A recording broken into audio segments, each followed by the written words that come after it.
I started listening to Dennis Prager in the fall of 1988, and I read his books, and I developed this tremendous feeling of awe towards him.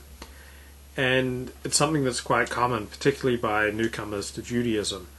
They're in awe of the way Dennis Prager is able to present such a complicated, complex, and frequently contradictory topic as Judaism in a way that's immediately compelling.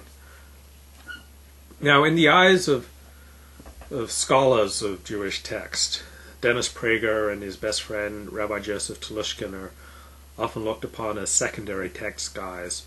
So a primary text guy is a person who spends his primary amount of time studying the primary texts of Judaism, studying them directly, immersing himself in the original Hebrew text of the Torah, of the Hebrew Bible, the Talmud, and the ongoing rabbinic commentaries. People such as Dennis Prager and Joseph Telushkin, secondary text guys, they spend most of their time reading texts about the primary text of Judaism. So in the eyes of scholars such as Rabbi David Hartman, Dennis Prager and Joseph Telushkin are fluffy and popular. They're not serious scholars. And many rabbis tell me about Dennis Prager's presentation of Judaism. It's not Judaism, it's Pragerism. I remember Rabbi Denny Landis said that to me.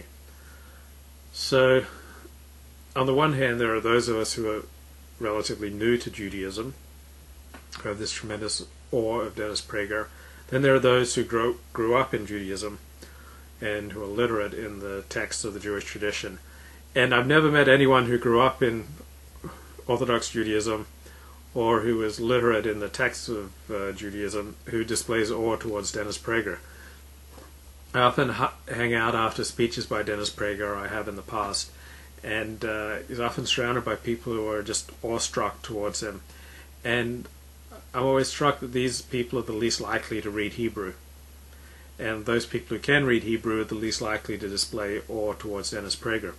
If you go into Orthodox synagogues that Dennis Prager has frequented in the past, P.K. Robertson, such as Young Israel Century City, where he used to be a member, Asia Torah, Beth Jacob. Never met people there who are Orthodox from birth who display awe for Dennis Prager. So it seems that enthusiasm for Dennis Prager is inversely proportionate to Jewish learning. In Orthodox shuls, I found that Dennis Prager is principally regarded as an interesting oddball, and in non-Orthodox synagogues, people tend to have stronger feelings about him, either love him or hate him. I'm wondering, is Dennis Prager the second coming of Jesus Christ? He both come from non-prestigious communities. In Jesus' case, it was Nazareth, and in Prager's case, it was Brooklyn. Both had solid, if unspectacular, Jewish educations. Both started public speaking at an early age. Jesus in the temple at age 12, Dennis Prager in the temples at age 21, speaking on Soviet Jewry. Both preach a simplified version of Judaism that gives greater weight to ethics and ritual. Both preach with messianic fervor and moved thousands. I mean, Dennis Prager's even asked to autograph Bibles. Not sure if Jesus did that. Both are not known for their humility. Jesus claimed to be God's son, and Dennis believes that his contributions to Judaism won't be recognized for a millennia. Both have been largely rejected by the Jewish leaders of their day. Both had non-prestigious professions, carpenter and talk show host.